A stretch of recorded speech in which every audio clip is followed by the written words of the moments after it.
오늘 요절 말씀 우리 함께 봉독하시겠습니다. 37장 19절 말씀입니다. 37장 19절의 말씀.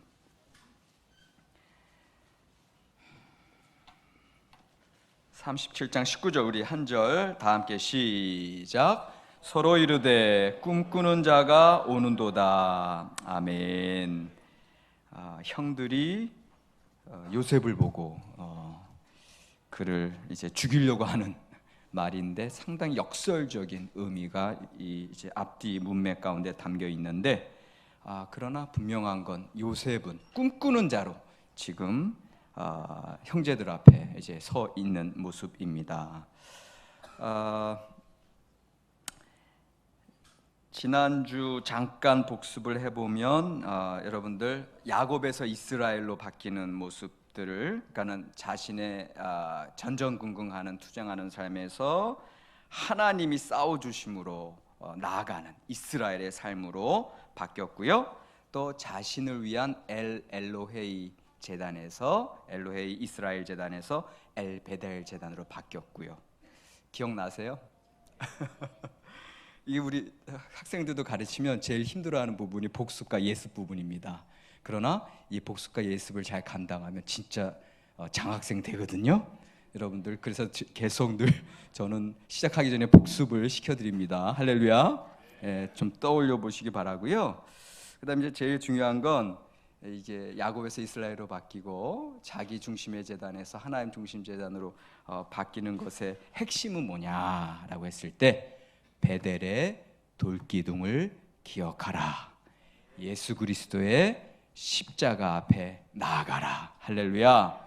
항상 우리가 늘 주님 앞에 간절한 마음으로 모든 것을 내어드리는 마음으로 나아가야 될 줄로 믿습니다.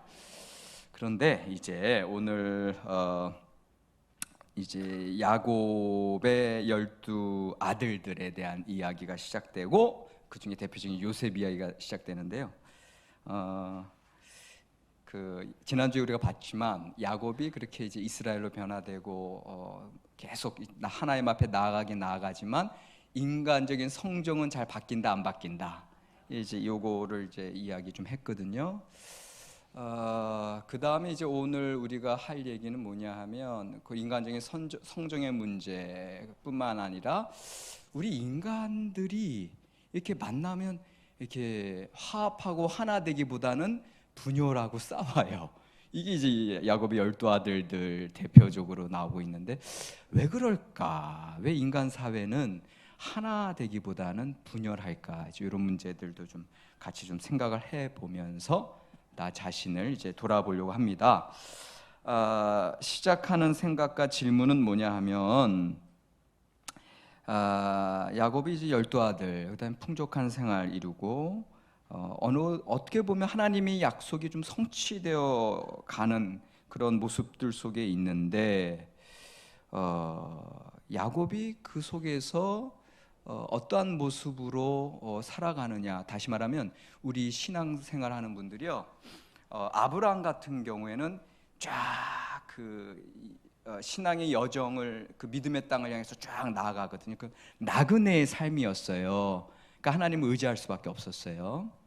그 다음에 이삭은 그 아버지의 신앙을 받아들여서 순종하는 삶으로 그렇게 꾸준히 나아갔는데, 야곱은 계속 분투하고 투쟁했잖아요. 그래서 지난주에도 봤듯이 이제 힘들고 어려운 속에서 반전, 역전의 삶을 나아갔어요. 근데 이제 오늘 말씀에 이르면, 이제 오늘 말씀은 이제 우리가 37장인데, 야곱이 이제 어느 정도 안정된 삶을 살아가고 있어요.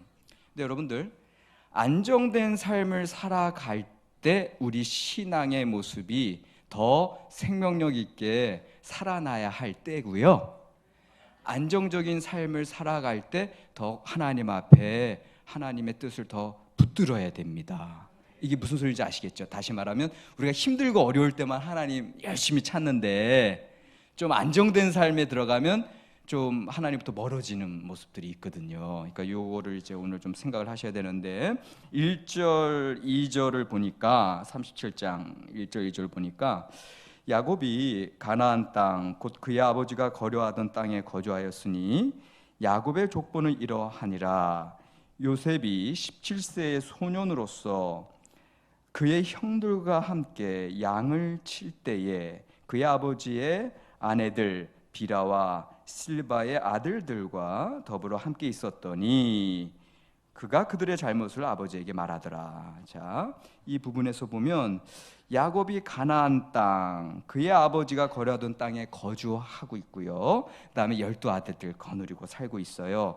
이 정도 보면 아브라함에게 허락한 그 세 가지 약속이 좀 어느 정도 성취된 것 같지 않으세요? 자손의 축복, 땅의 축복, 복의 근원의 복이 성취된 것 같은데, 그런데 여러분들 일상의 삶으로 들어갔는데 바로 그 순간부터가 오히려 아브라함과 이삭과 야곱에게 허락하신 하나님의 뜻이 시작되는 순간인 줄 믿으시기 바랍니다. 우리는 출애굽 경험 보면 이스라엘 백성들이 애굽의 노예 살해를 해서 출애굽해가지고 이제 됐다, 홍해를 건너고 이제 애굽 군사들은 다 멸망했다, 끝난 줄 알아요. 그렇게 끝났습니까? 가나안 땅 지금 들어갔어요? 안 들어갔어요? 아직 광야 40년의 기간이 기다리고 있죠. 오히려 하나님의 구속의 역사, 구원의 역사, 그 사건들은 이제 나의 진정한 은혜의 삶, 하나님의 약속을 성취하기 위한 시작인 줄로 믿습니다. 그러니까는 이스라엘 백성들이 경험했던 광야에서의 삶은 오늘 우리의 삶 속에서는 하나님의 구원을 받은 기독교인들이 여러분들 일상, 현실, 광야와 같아요. 일상에서의 삶을 비유적으로 우리에게 알려주는 걸 기억하시기 바랍니다. 야곱의 일상의 삶, 그런데 야곱의 일상의 삶을 봤더니 글쎄 편애를 하고 있어요. 자, 3절의 말씀입니다. 3절 찾은 분들 다 함께 3절 시작. 요셉은 노년에 얻은 아들이므로 이스라엘이 여러 아들들보다 그를 더 사랑하므로 그를 위하여 채색 옷을 지었더니. 어떻게 보면 야곱은 분투하던 삶에서 안정된 삶으로 바뀌었고 12아들들이 이제 다 가업들을 맡아서 일을 하고 이분은 안정된 모습 같아요. 근데 그런 모습 속에서 그냥 어떻게 보면 인간적인 성정, 그래서 그냥 그 노년에 얻은 요셉을 그를 편애하는 그런 모습으로 나아가고 있습니다. 다시 말하면 야곱은 일상적인 삶에서 여전히 하나님의 사람으로 살아가야 되는데 그렇게 못 살아가고 있거든요. 근데 보세요, 여러분들, 창세기 18장에 이런 얘기가 나와 있어요. 18장 18절에서 19절인데 제가 읽어드릴게요. 창세기 18장 18절로 19절. 아브라함은 강대한 나라가 되고 천하 만민은 그로 말미암아 복을 받게 될 것이 아니냐. 내가 그로 그 자식과 건속에게 명하여 여호와의 도를 지켜 의와 공도를 행하게 하려고 그를 택하였나니 이는 나 여호와가 아브라함에게 대하여 말한 일을 이루려 함이니라. 자, 야곱의 삶이 여기서 끝나는 게 아닙니다. 하나님께서 아브라함과 이삭과 야곱 그리고 그의 후손들 이스라엘 백성들에게 원하시는 것은 그들로 말미암아 천하 만민이 복을 받게 될 것이고 또 그 자식들 건속들을 통해서 그들이 여호와의 도를 지켜서 의와 공도를 행하게 하려고 하나님이 아브라함을 부르시고 이스라엘 백성을 세우시고 또 오늘 우리 교회를 세우신 줄로 믿습니다. 그러니까 우리를 통해서 만민이 복을 받아야 되고요, 그러한 삶을 살아가기 위해서는 오늘 우리의 일상의 삶에서 의와 공도를 행해야 되는데 말이 조금 어려워요. 의와 공도는 뭐냐 하면 우리 성경에서는 공의와 정의, 히브리어로 여러분들 째닥하랑 미시파트라는 얘기입니다. 지금 중요한 단어를 좀 말씀드리려고 하는데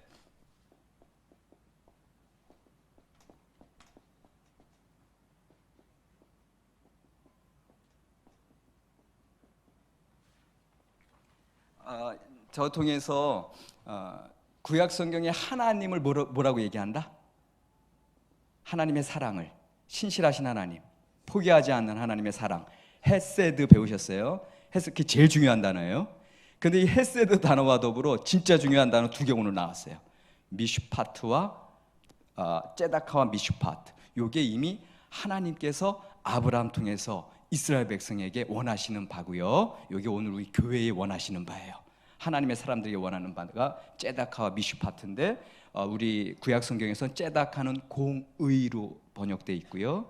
그 다음에 미슈파트는 정의로 번역되어 있어요. 하나님께서 이스라엘 백성을 택하시고 계약 백성을 택하시고 당신의 백성 삼으신 이유는 이 땅 가운데 째다카와 미슈파트, 공의와 정의를 세우기 위하심인 걸 믿으시기 바랍니다. 그런데도 불구하고 야곱은 째다카와 미슈파트를 일상의 삶에서 행하지 못하고 있어요. 편애하고 있어요. 그래서 어려움이 시작되고 있습니다. 하나님 앞에 우리는 지금 기독교인으로 선택돼서 생활하고 있어요. 우리는 다 구원받았어요. 우리의 목표는 아직 구원받지 못한 사람들 구원해내야 돼요. 그런데 그게 두 가지 방법으로 이루어져요. 하나는 전도와 선교를 통해서 이루어지고, 또 다른 하나는 우리의 삶의 현장에서 째다카와 미슈팟을 실천하셔야 돼요. 이래야 하나님의 나라가 이 땅 가운데 이루어지게 됩니다. 이거 행하지 못하면요, 전도하고 선교해서 하나님 믿게는 했는데, 예수 그리스도의 복음으로 하나님의 사람들이 됐는데 다시 삶 속에서 이걸 이뤄내지 못하면 우리는 자꾸 시험에 들어요. 오히려 믿는 사람들이 오히려 믿지 않는 사람들보다 더 어려운 문제들을 많이 일으켜요. 그래서 이 째다카 미슈파트는 되게 상당히 중요한 내용으로 오늘 우리에게 다가오고 있고, 이 부분을 우리가 좀 오늘 묵상을 하려고 합니다. 먼저 째다카는요, 째다카의 의미는 째덱이라고도 하고요, 명사형입니다. 째덱, 째다카, 공의로 번역되는데 이건 딴 게 아니고요, 삼척동자가 보기에도 옳은 일이에요. 째다카 하면 그냥 어려운 의미 아니에요. 그냥 바른 일, 옳은 일, 누가 보기에도. 이게 째다카입니다. 지극히 정상적이고 상식적인 일을 얘기해요. 째다카는. 이 째다카를 행할 때 우리의 삶이 그냥 공평하게, 공정하게 돌아가는 것을 의미하게 됩니다. 그런데 반면에 미슈파트는 주로 사람들과의 관계성, 구체적이고 특별한 상황 속에서 바른 판단, 옳은 결정을 얘기해요. 그러니까 미슈파트는 다른 말로는 결정, 판단의 의미도 있어요. 그런데 그것이 온전히 이루어질 때 비로소 정의로운 사회가 이루어지게 됩니다. 그런데 이 공의, 째다카, 정의, 미슈파트가 항상 같이 가는데 제일 대표적으로 나온 게 예언서 아모스서에 이렇게 나와요. 아모스서 5장 24절에 보니까 오직 정의를 물같이 공의를 마르지 않은 강같이 흐르게 할지어다, 이렇게 돼 있어요. 오직 정의를 물같이 공의를 마르지 않은 강같이. 이건 무슨 얘기냐면 물은 어디서 어디로 흘러요? 위에서 아래로. 하나님의 째다카 그리고 하나님의 바른 판단 미슈파트는 높은 곳에서 낮은 곳으로 흘러가게 됩니다.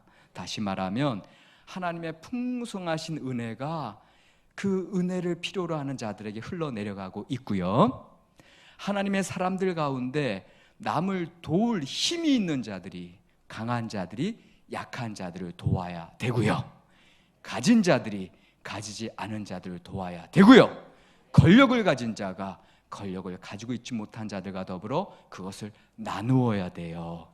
그래야 공정한 사회, 정의로운 사회가 이루어집니다. 이게 하나님의 뜻이에요. 하나님의 백성 공동체에 이런 공의와 정의가 흘러가야 되고요, 그리고 하나님의 백성들이 이 땅을 그러한 정의로운 사회로 변화시켜야 됩니다.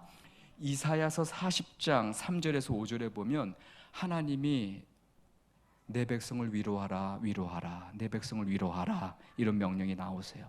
거기서도 어떻게 말씀하시냐면, 외치는 자의 소리여 이르되 너희는 광야에서 여호와의 길을 예비하라, 사막에서 우리 하나님의 대로를 평탄하게 하라. 골짜기마다 도두어지며 산마다 언덕마다 낮아지며 고르지 아니한 곳이 평탄하게 되며 험한 곳이 평지가 될 것이요. 할렐루야. 행여나 여러분들 삶 속에서 낮아진 자들이 있다면 높여주시기 바랍니다. 교만한 자 있으면 낮아지시기 바랍니다. 평평해야 그곳에 여호와의 대로가 납니다. 여호와의 길이 납니다. 그것으로 예수 그리스도 메시아의 길이 난다라고 이사야서에서 메시아에 대한 예언 선포를 하고, 이 예언 선포가 세례 요한을 통해서 나중에 성취되고 누가복음에서 다시금 새롭게 성취가 됩니다. 그리고요, 요 째다카를 다른 말로 하면요, 여러분들 아까 옳은 발음이라 그랬어요. 상식적인 수준에서 옳고 바른 거. 여러분들 마음속에요, 굽은 거 있잖아요. 여러분들 마음속에 어떤 분들은 좀 우리가 볼 때 저 사람은 왜 이렇게 꼬였어, 그런 거 있잖아요. 거기는 발음과 오름이 있어요, 없어요? 없어요. 이거 되게 중요한 내용입니다. 여러분들의 삶 속에 째다카가 이루어져야 되거든요. 근데요, 이게 이제 신약 성경 예수 그리스도의 칭의, 이제 의의 의로움, 공의, 정의, 의로움. 우리가 하나님 앞에 의로움 받을 수 없는데 예수 그리스도의 보혈, 주님 예수 그리스도를 나의 구세주로 고백하는 순간 주님의 의로움으로 우리가 깨끗해지죠. 자, 째다카의 동사적인 의미 짜다크에는 깨끗해지다는 의미가 있어요. 그러니까 여러분들 나의 삶 속에 행여나 내 마음 속에 막 웅덩이 같은 거 있으면 메워져야 되고요, 내 마음 속에 높아진 거 있으면 낮아져야 되고요, 그리고 내 마음 속에 자꾸 구부러지고 거짓말로, 왜곡으로, 나를 뭐뭐 하는 척으로 그런 거 있으면 다시금 그리스도의 보혈로 깨끗해지시길 바랍니다. 예수 그리스도를 믿는 믿음으로 곧은 길이 나시길 바랍니다. 행여나 이건 저 자신도 포함해요. 혹시라도 내 주변에 나를 불편해하는 사람이 있다면, 행여나 나 때문에 상처를 받는 사람이 있다면 나 자신을 돌이켜 보시기 바랍니다. 내 마음속에 혹시 째다카가 없어졌는지. 예수 그리스도의 보혈로 나는 의로워졌지만, 하나님은 나를 의롭다고 받아주셨지만, 내가 나의 주변에 나에게 죄 지은 자를 내가 우리가 나에게 죄 지은 자를 사함같이 하나님께서 우리의 죄 사해 주셨다고 주기도문에서 우리가 늘 하나님 앞에 고백하는데, 내가 정말 주변과 그런 성실한 관계, 사랑의 관계, 이해하고 용서하는 마음이 없는가 돌이켜보는 게 너무너무 중요해요. 자, 이 째다카에 대한 얘기가 계속 가는데 보세요. 야곱의 편애 그리고 형제들의 시기, 이거 다 째다카와 반대되는 거예요. 공평해야 되잖아요. 근데 편애하고 있어요. 그 다음에 시기하면 어떻게 돼요? 마음이 구부러져요. 그래서 온전한 관계가 이루어질 수 없습니다. 여러분들 오늘 본문에 37장 2절, 3절, 4절을 다시 한번 쭉 읽어보시면 좋겠는데, 2절, 3절, 4절. 2절은요, 보세요. 우리가 2절, 3절, 4절 보시면서 그거 찾으셔야 돼요. 요셉은 2절이고요, 3절은 야곱이고요, 4절은 형제들이에요. 2절, 3절, 4절에서 째다카가 누구에게 나타나는가 잘 보세요. 자, 지금부터 봉독하겠습니다. 시작.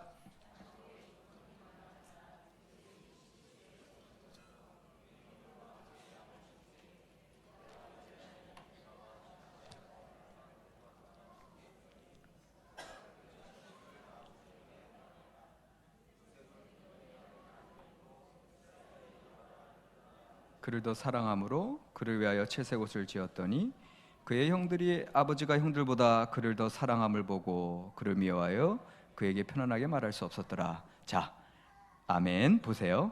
3절에 이미 말씀드렸듯이 야곱은 편애하는 거, 째다카가 있습니까? 없습니까? 없어요. 공정한 거, 공평한 거 없어요. 그 다음에 형제들에게는 공평한 거, 고든 마음, 바른 마음이 있어요? 없어요? 네, 시기심이 들어오면 구부러져요. 근데 요셉 보세요. 요셉 맨 처음에 이제 그 2절 후반절에 보니까 요셉은 뭐 하고 있어요? 형들의 잘못을 아버지에게 일렀다 이렇게 돼 있죠. 요거 째닥합니까 아닙니까? 고자질하는 거니까 조금 약간 좀 그런 것 같은데, 근데 보세요. 형들의 어떤 잘못이었을까 이거예요. 지금 아버지의 기업을 그 양치는 것들을 대신해서 하는 거거든요. 형제들이. 이 소리는 무슨 소리냐면 분명히 형들에게 부정하고 불의한 일들이 있었다 없었다. 그런데 그 불의한 일들을 계속 그냥 우리끼리 그냥 좋으니까 그냥 형제들끼리 알고 넘어갔다면 아버지의 재산은 나중에 어떻게 돼요? 그 다음에 형들이 그렇게 계속 거짓으로 행하면 앞으로 그들의 삶도 계속 거짓이 드러날 거고요. 결국은 아버지의 기업이 줄어들고 결국 그 가게가 망하게 되는 그런 일들도 일어날 수 있어요. 다시 말하면 지금 제가 보기에 제일 째다카 바른 일을 행하는 건 요셉이에요. 그리고 요셉은 사실 고자질하는 건 형들을 시기하거나 형들을 힘들게 하려고 하는 의도가 아니라 옳음, 바른 마음으로 행하는 것을 우리가 볼 수가 있습니다. 결국은 야곱의 편애와 그 다음에 너무나 순진하리만큼 순수한 요셉의 마음과 그리고 형제들이 그것으로 인한 결과로 시기하는 마음 때문에 다시금 이 야곱 집안에 평생 본인이 극복하기 원했던 형제 간의 갈등과 다툼이 다시 일어나고 있는 걸 여러분들 지금 보고 있습니다. 그 근본적인 이유는 째다카를 잃어버렸기 때문에, 그 마음의 순전함, 공정한 마음이 없어졌기 때문에, 그리고 이걸 다른 말로 하면 자기 중심적으로 나는 얘만 사랑하고 다른 애들은 뭐 하녀들 자녀들이니까 내가 별로 신경 안 쓰고, 그런 공정한 마음들이 사라져 버렸기에 이런 어려움이 일어나게 됩니다. 요셉의 꿈으로 이제 5절 이하로 넘어가게 되는데요. 야곱의 안일한 일상 그리고 이런 편애하는 마음에도 불구하고 하나님의 뜻은 이제 그 아들 요셉을 통해서 진행되고 있습니다. 나의 꿈이 저물어 갈 무렵에 새롭게 자손들을 통해서 하나님의 약속과 뜻이 시작되고 있음을 여러분들 기억하시기 바랍니다. 제가 그 보스턴에서 이제 담임 목사님으로 저 이제 부목이었고 담임 목사님 섬겼던 목사님이 글쎄 보스턴에서 박사학위 받으신데 한 16년 걸리셨어요. 아주 오래. 그분은 이제 조직신학 쪽, 종교철학 쪽 공부하셨는데 왠지 이제 하여튼 지도 교수랑 잘 안 맞아서 16년 걸렸어요. 거의 50살 안팎으로 해서 이제 박사학위 받으셨어요. 그래서 온 교우들이 축하해드리고 그랬는데, 근데 이제 그분이 어느 날 전도사들 같이 이제 스텝 미팅을 하는데 이런 얘기를 쭉 한숨 쉬시면서 하더라고요. 야, 이게 내가 이제 50 되니까 점점 꿈이 없어져가, 이런 얘기 하시더라고요. 그러니까 우리가 청년 시절, 젊은 시절은 비전, 신앙의 열정 쫙 달려가는데, 그리고 이분도 그 박사하기 위해서 이제까지 30대, 40대 쭉 달려왔거든요. 근데 이제 50이 돼가지고 이제 뭔가 박사학위는 받았는데, 그런데 그것이 성취되는 순간 이제 내가 이제 무엇을 하겠나. 그다음에 이민교회야 이제 그게 그거고 더 이상 뭐 부흥이나 어떤 발전도 생각할 수 없는 상황이고, 그리고 나이도 이제 한 50대면은 이제 모든 게 이제 쇠퇴해지는 기간들이잖아요. 그분이 이제 그런 얘기를 해서 제가 그 모습 보고 한편으로는 실망, 그런데 또 다른 편으로는 인생이라는 거는 또 그렇게 될 수밖에 없구나. 근데 이제 저 자신도 이제 그 나이가 지금 되면서 보니까 진짜 꿈을 가지고 산다는 거, 그러기에는 우리의 현실이 되게 팍팍하지 않습니까? 현실이 광야와 같이 어렵지 않습니까? 내가 지금 이 나이에 어떤 꿈을 꾸고 살아갈 수 있는가, 이런 거 우리가 좀 어떻게 한탄 섞인 이야기 할 수 있거든요. 그런데 오늘 말씀 보니까 그 야곱이 잃어버린 꿈을 요셉을 통해서 새롭게 살아나고 있습니다. 다시 말하면 우리 신앙의 유산을 자녀들에게 물려주는 중요한 이유 중에 하나는 여전히 우리에게 허락하신 하나님의 꿈과 뜻이 이제 자손들을 통해서 더욱더 새롭게 일어나게 될 줄로 믿습니다. 그래서 야곱에게 여러분들 이제 요셉에게 허락된 두 번의 꿈을 여러분들 기억하시죠? 자기가 이제 추수한 단은 일어서고 형들이 추수한 단은 절하고, 그게 첫 번째 요셉의 꿈이었고요. 두 번째는 하늘의 해와 달 그리고 11별이 요셉에게 절하는 거. 이제 요거 보면서 사실은 야곱이 야, 너한테 아버지 어머니 그리고 형들이 다 절할 거냐라고 그를 핀자는 주지만 하지만 나중에 요거를 11절에 야곱은 어떻게 하고 있다? 그의 형들은 시기하되 그의 아버지는 그 말을 간직해 두었더라. 요셉에게 허락된 꿈이 야곱에게도 허락된 줄로 믿으시기 바랍니다. 그런데요, 이 꿈은요, 기회인 반면에 위기가 찾아와요. 우리 현실 속에서 꿈꾸는 건 너무 좋은데 그 꿈으로 인해서 새로운 기회, 도약이 가능하지만 또 다른 면에서는 또 위험 요소도 있는 걸 오늘 말씀을 통해서 우리가 찾아보게 됩니다.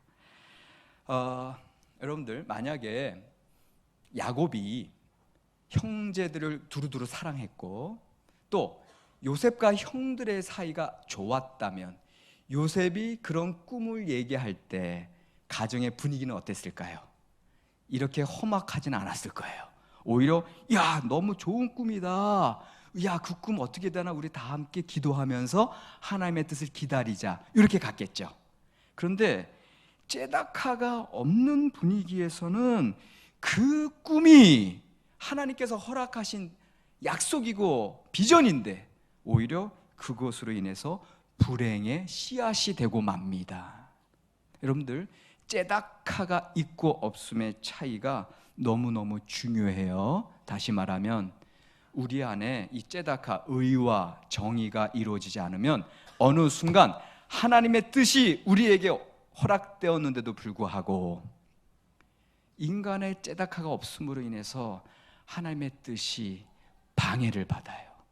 하나님의 뜻이 번영과 풍성함과 충만함으로 가기보다 오히려 주변을 더 힘들고 어렵게 하는 일들이 생겨날 수 있다.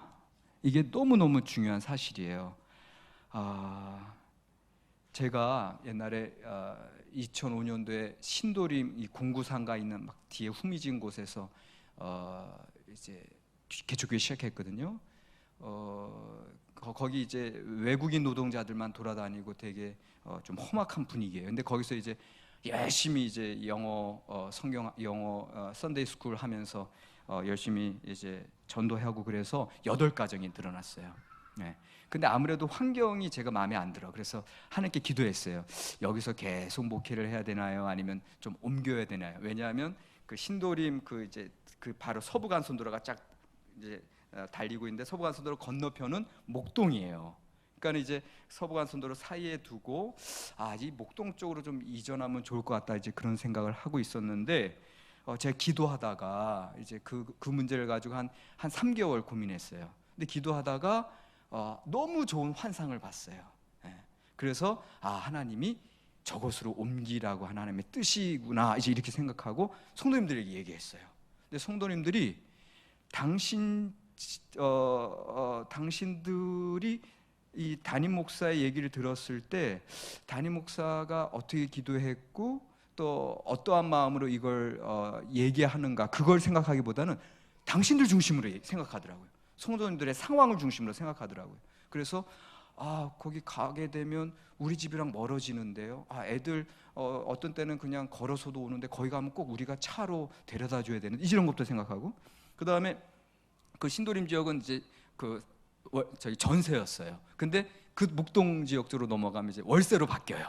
그러면 이게 또 좀 재정적인 부담도 더 있을 텐데 이렇게 다들 나오시더라고요. 그래서 근데 저는 이게 3개월 동안 고민했고 기도해서 받은 얘기 이제 말씀이기 때문에 옮겼어요. 그냥 과감하게. 그랬더니 8가정 중에 3가정이 안 따라오더라고요. 가뜩이나 개척교회 힘들고 어렵게 8가정 읽었는데 그 이전하는데 또 이제 3가정이 이제 떨어져 나가고, 그러니까 남은 가정도 이제 힘이 없어지더라고요. 그러니까는 참 그런 어려움을 보면서 이게 하나님의 일을 이렇게 추진한다고 하는 게 이런 어려움이 있구나. 그래서 지금도 다시 생각해 보면 그때 성도님들 좀 더 설득해서 이전을 하지 말았어야 했나 이런 생각도 좀 들긴 드는데, 그러나 다른 편으로 생각할 때는 오히려 성도들이 더 큰 비전을 담임 목사와 함께 해서 갔으면 훨씬 더 생명력 있는 일이 일어나지 않았을까, 이제 그런 생각을 하게 됩니다. 제가 이거를 여러분들과 나누는 이유는 여러분들 째다카가 살아계시길 바랍니다. 옳음, 바름. 성도로서 담임 목사님이 기도하시고 결정하셨는데 어떤 게 성도들의 옳음이고 바름이겠습니까? 당신의 생각대로 그것을 아니에요, 여기서도 우리가 잘 지내고 여기 있죠, 그렇게 얘기하는 게 낫습니까? 아니면 목사님 기도가 결정하신 건데 충실히 저희가 합력하겠습니다. 사랑하는 성도님들, 하나님의 일을 우리 목사님께서, 감독님께서, 우리 이제 부목사님들, 교육전사님들 말씀하실 때 충실하게 함께 합력하시는 분들이 되시기 바랍니다. 그게 우리의 째다카의 시작이에요. 그럴 때 하나님의 온전한 삶이 우리의 삶 속에 이루어집니다. 하나님의 뜻을 방해하는 가장 큰 어려움, 오늘 본문에서는 째다카가 없는 건데요, 구체적으로 시기심입니다. 하나님의 뜻을 가장 방해하는 적은 시기심입니다. 가인과 아벨 사건 이후에 이 시기심은 우리 마음속에 한번 일어나기 시작하면 공동체를 파괴하고 인격 살인하고 심지어 사람까지도 목숨을 뺏는 그런 일들이 일어나게 됩니다. 인간의 불행을 여러분들 가만히 보세요.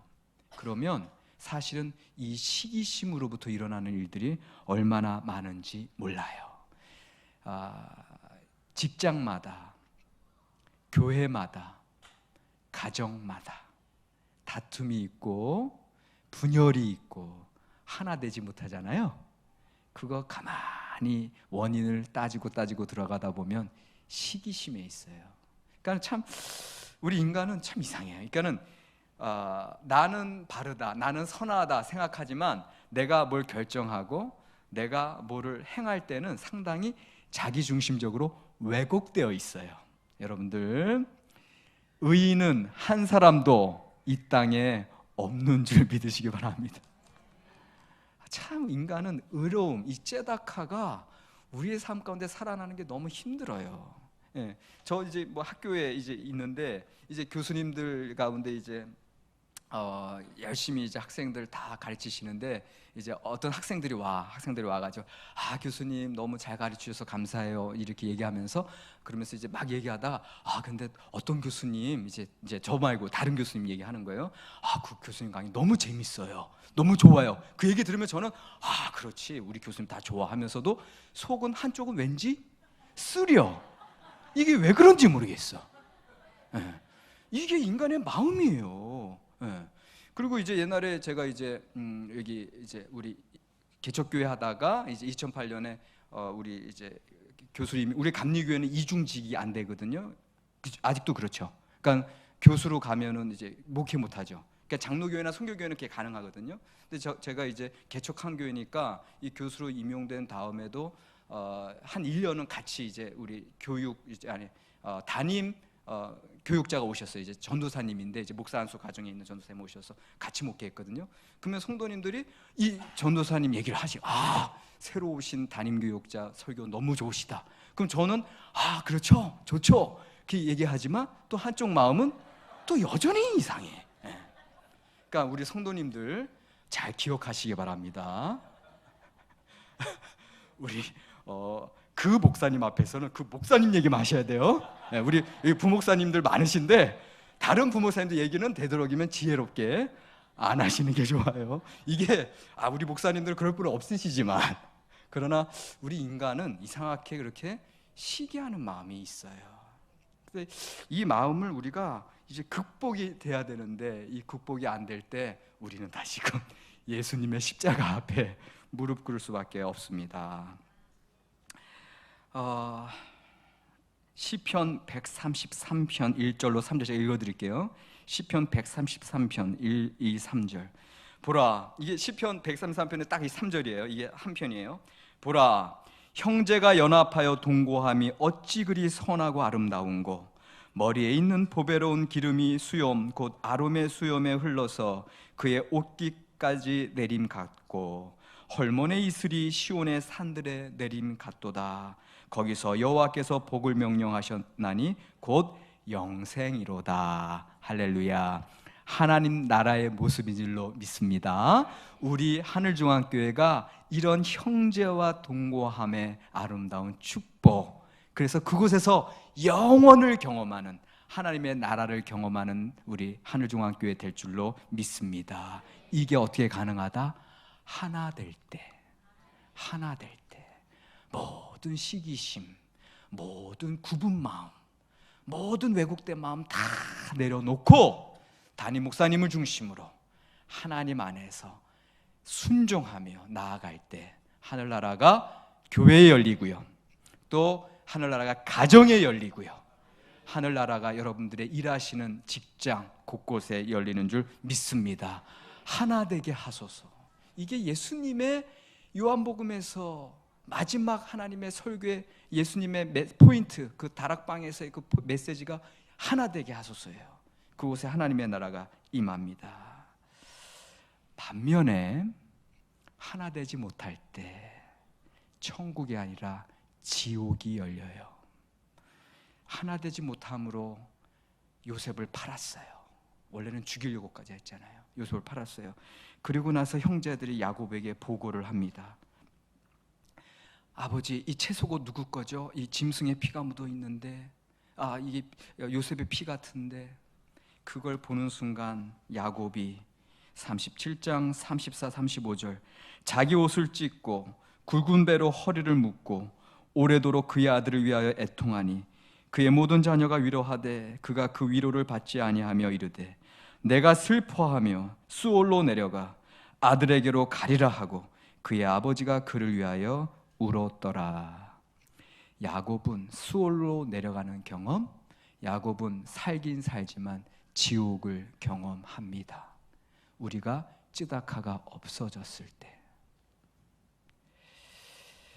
자, 오늘 저희가 이제 시간이 없어서 유다와 다말 얘기까지 좀 말씀을 드려야 되는데 38장입니다. 38장에 참 이해하기 어려운 장면이 하나 나오는데요. 갑자기 요셉 이야기가 진행되는데 유다 이야기가 끼어들고, 그것도 유다와 며느리 다말의 적절하지 않는 관계 속에서 다말이 오히려 시아버지의 이제 그 자녀를 잉태하는 그런 장면들이 나오고 있는데요. 그런데 이게 이제 일단은 중요한 게 왜 중요하냐면요, 요셉 이야기 가운데 유다 이야기가 들어간 것은요, 이스라엘의 12지파 가운데 2개 지파가 유력해서 그래요. 요셉 지파는 나중에 북이스라엘 왕국의 주축이 돼요. 그 다음에 유다 지파는 아시다시피 남유다 왕국, 예루살렘을 중심으로 하는 남유다 왕국의 주축이 되고요. 나중에 다윗 왕은 어느 지파에서 나온다? 유다 지파. 그리고 나중에 예수 그리스도도 어느 지파다? 유다 지파예요. 그래서 이 유다 지파가, 이 요셉 지파가, 원래는 요셉 지파가 제일 유력해요. 제일 강력해요. 12아들들 중에. 그런데 나중에 이 유다 지파가 이제 더 부각되는 장면이거든요. 근데 이제 여기서 이제 한 가지 여러분들이 읽으면서 이해 안 되는 장면은요, 글쎄 다말이 시아버지를 속이잖아요. 시아버지를 속여서 성관계를 해서 자녀, 이제 쌍둥이를 낳게 되거든요. 근데 원래는 유부녀가 결혼 안에서의 성관계가 아니라 바깥에서 성관계를 했을 때 당시에 돌로 쳐 죽이거나 불로 화형시킵니다. 그래서 나중에 시아버지가 며느리 다말이 아기를 가졌어? 아니 지금 아직 남편이 지금 첫째 아들 둘째 아들이 사실은 이제 다말과 결혼했는데 다 자손 없이 죽었거든요. 그러면 이스라엘에게는 어떤 제도가 있다? 형사치수 제도. 형이 죽으면 형수를 동생이 남자 형제가 대신 취해서 자녀를 낳아줘야 돼요. 그게 고엘 제도입니다. 고엘 제도, 구원자 제도인데 이게 왜 그러냐면 여러분들 가부장 사회에서요 여인네는 아무것도 아니에요. 남편이 없으면, 또 남편이 죽으면 아들이 없으면 아무것도 아니에요. 그러니까 지금 다말은 아무것도 아니에요. 그거를 방지하기 위해서 모세 시대 때부터 고엘제도, 형사치수제도를 하나 만들어줘서 여인들의 권리를 보호해주는 제도입니다. 그런데 이건 가만히 보니까 시아버지가 야 너희 첫 번째 남편도 죽고 두 번째 남편도 죽고 지금 나 세 번째 아들 이제 딱 하나 남았는데 이 아들이 아직 장성하지 않았으니까 너 잠깐 친정에 가 있어. 장성하면 다시 부르리라 약속하고 보내죠. 그런데 세 번째 아들이 다 장성했는데 불러요, 안 불러요? 안 부르거든요. 근데 그때 그 다음에 어떤 사건이 나냐면은 이제 이 유다의 부인이 이제 죽고 장사를 치르죠. 그래서 유다가 이제 혼자 쓸쓸히 있을 때 친구 지역으로 방문하거든요. 그때 유다가 다말이 그 소문을 들어요. 그래서 다말이 변장을 하죠. 그래서 그 당시에 성전의 창기 제도가 있거든요. 성전의 창기처럼 변장하고 유다가 지나는 길에서 기다려요. 그래서 유다가 그 여인을 보고 며느리인 줄 꿈에도 모르고 그에게 이제 들어가게 되죠. 성관계를 갖게 되죠. 그러면서 그 비용을 이제 지불해야 되는데 내가 지금 염소를 안 가지고 왔는데 내가 나중에 염소 보낼 테니까 대신에 나의 징표를 가지고 있어라. 그래서 도장 줄과 지팡이를 주고 가죠. 그러니까 나중에 들려오는 소문이 며느리 다말이 아기를 가졌어 이런 나쁜 X 하면서 화형시켜 그랬는데 그때 다말이 뭘 보내요? 이 징표의 주인이 바로 나를 임신시킨 장본인이다. 딱 봤더니 누구예요? 자신이죠. 자기 자신이죠. 그때 유다가 뭐라 그래요?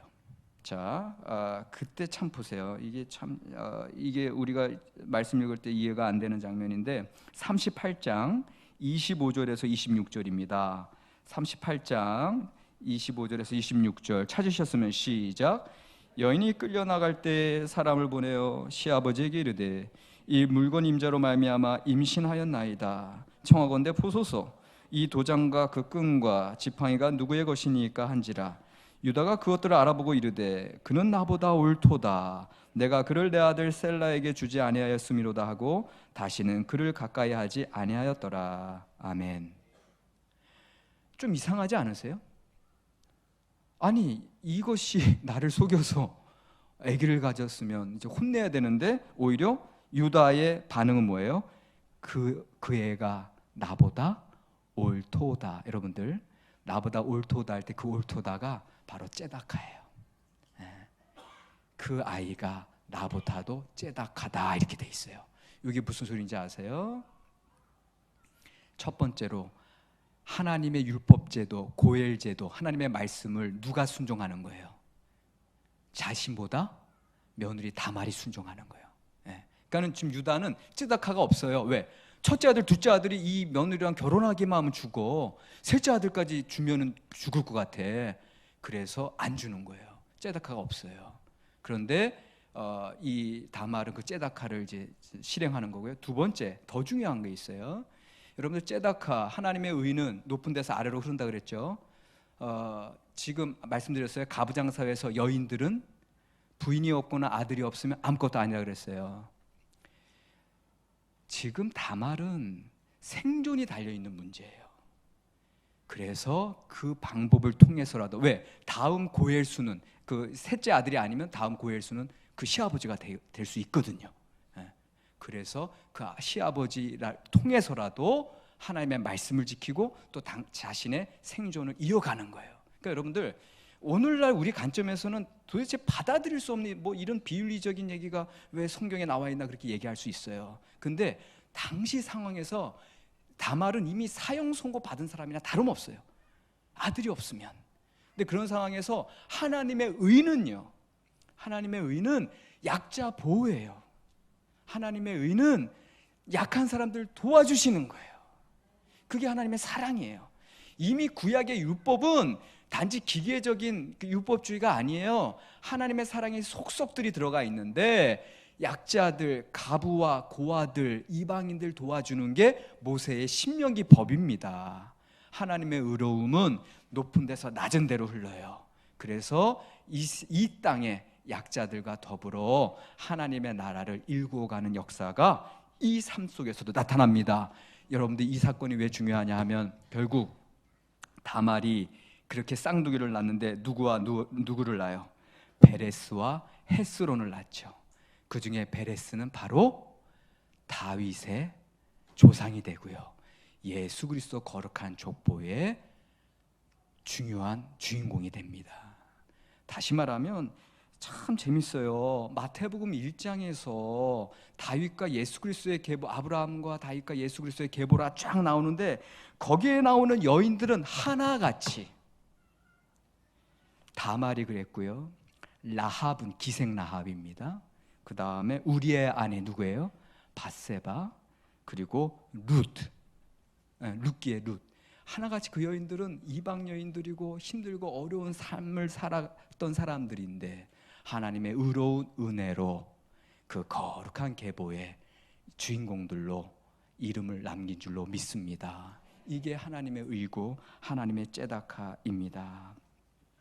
이 시간 함께 기도하기를 원합니다. 함께